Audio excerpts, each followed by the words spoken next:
Assalamualaikum warahmatullahi wabarakatuh. Izin memperkenalkan diri, Taruna Utama Polteknik Angkatan 56. Nama Latif Nur Fauzan, STB 4608, Prodi Teknik Pemasyarakatan kelas C. Izin pada kesempatan kali ini saya akan menjelaskan beberapa materi. Yang pertama yaitu tentang disiplin PNS dan yang kedua yaitu kode etik petugas pemasyarakatan.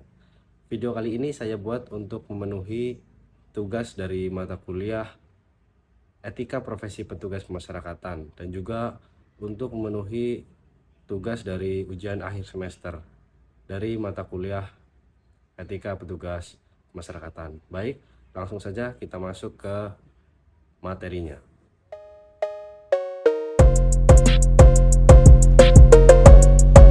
Assalamualaikum warahmatullahi wabarakatuh. Selamat malam, Mas.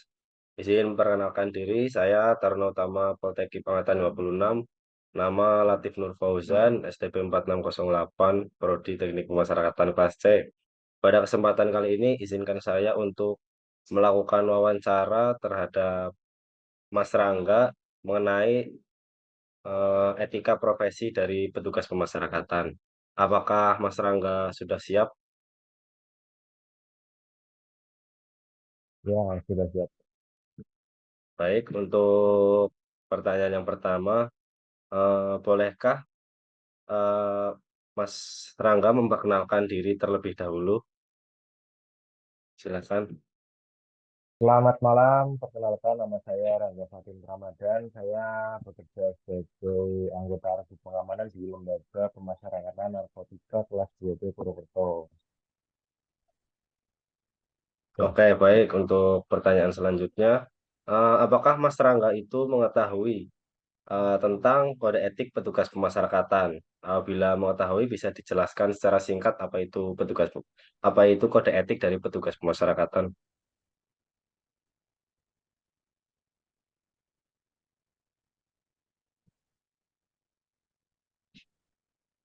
ya, saya mengetahui kode etik petugas pemasyarakatan. Kode etik ini mengatur tentang sikap dan perilaku petugas pemasyarakatan dalam menjalankan tugas seperti integritas, kejujuran, dan tanggung jawab. Oke, terima kasih. Kemudian selanjutnya, apa saja etika yang harus dijalankan oleh seorang petugas pemasyarakatan dalam menjalankan tugas dan juga fungsinya?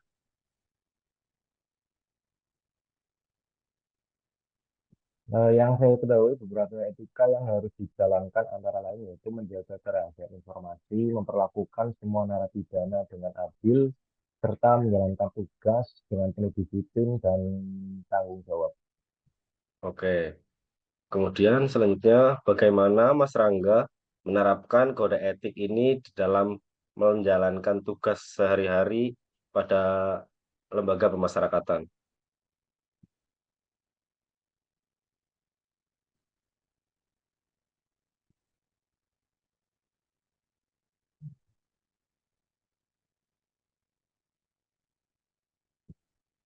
Dalam tugas sehari-hari kami selalu berusaha menjaga integritas dengan tidak menerima suap, memperlakukan semua narapidana dengan adil, dan memastikan bahwa semua prosedur diikuti dengan benar dan baik. Oke. Kemudian selanjutnya menurut Mas Rangga, apa yang dimaksud dengan petugas pemasyarakatan yang profesional?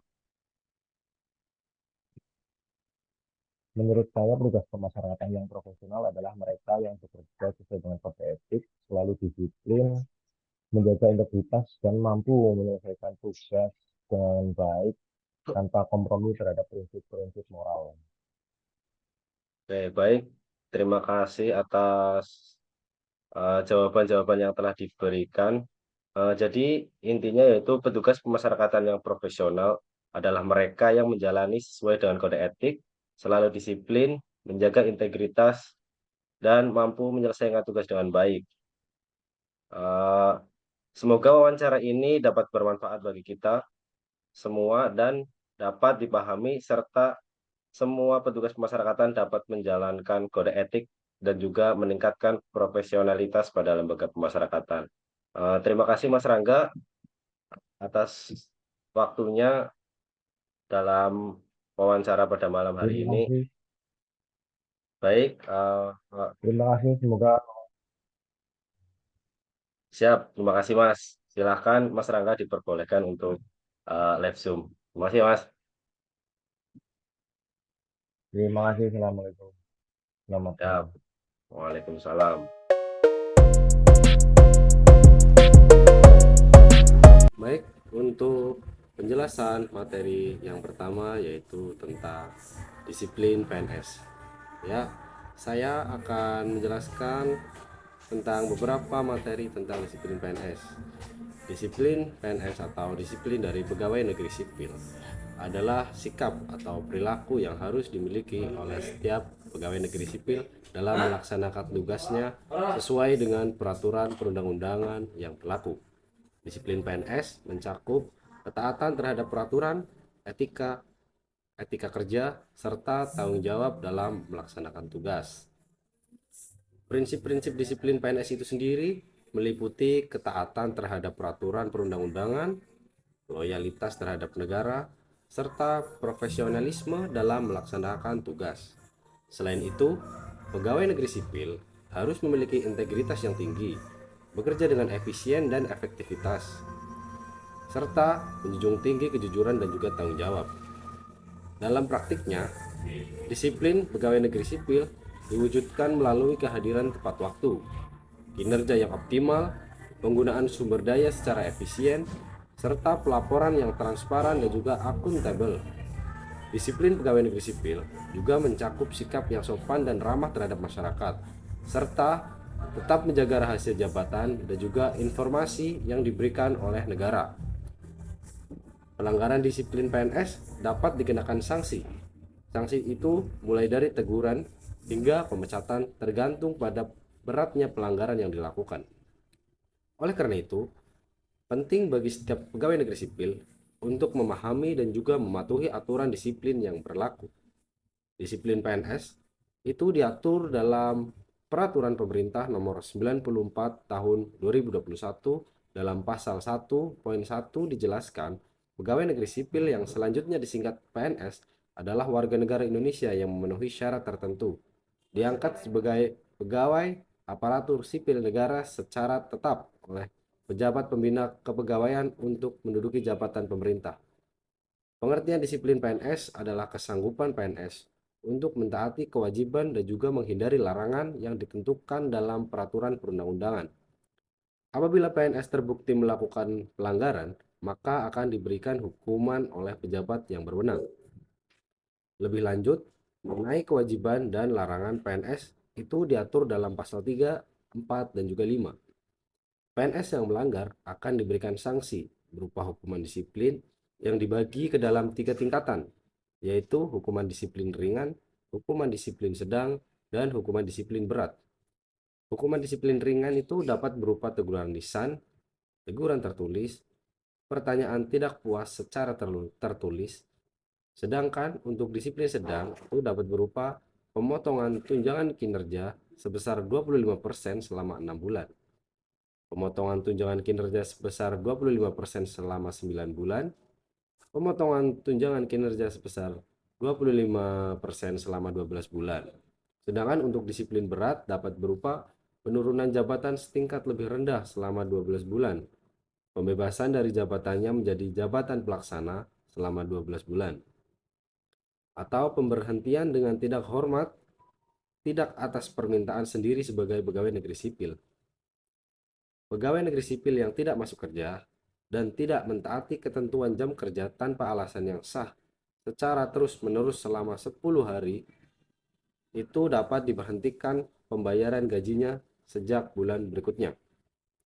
Pegawai negeri sipil yang melakukan pelanggaran akan dilakukan pemeriksaan oleh tim pemeriksa, dan pemeriksa akan dibentuk oleh pejabat pembina kepegawaian atau pejabat lainnya yang bersifat ad hoc untuk melakukan pemeriksaan terhadap pegawai yang diduga melakukan pelanggaran disiplin dengan ancaman hukuman disiplin tingkat sedang, berat, ataupun ringan.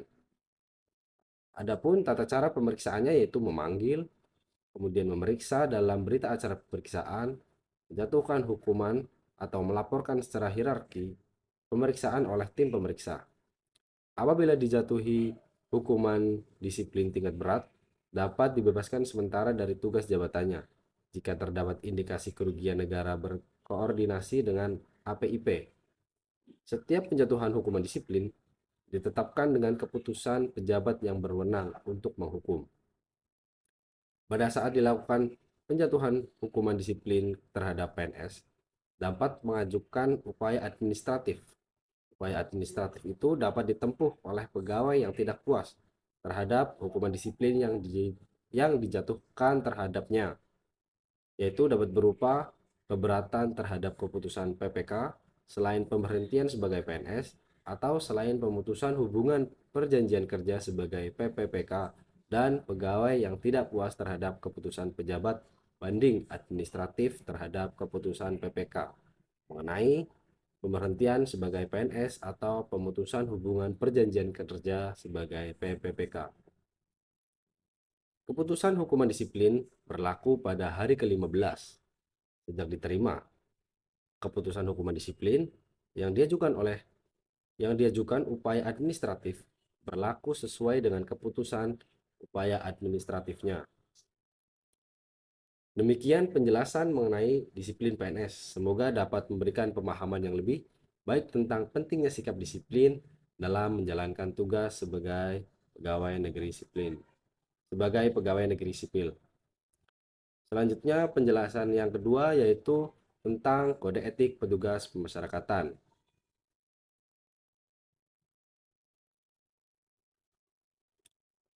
Kode etik petugas pemasyarakatan itu sendiri diatur dalam Peraturan Menteri Hukum dan HAM nomor M.HH garis datar 16.KP.05.02 tahun 2011 tentang kode etik pegawai pemasyarakatan.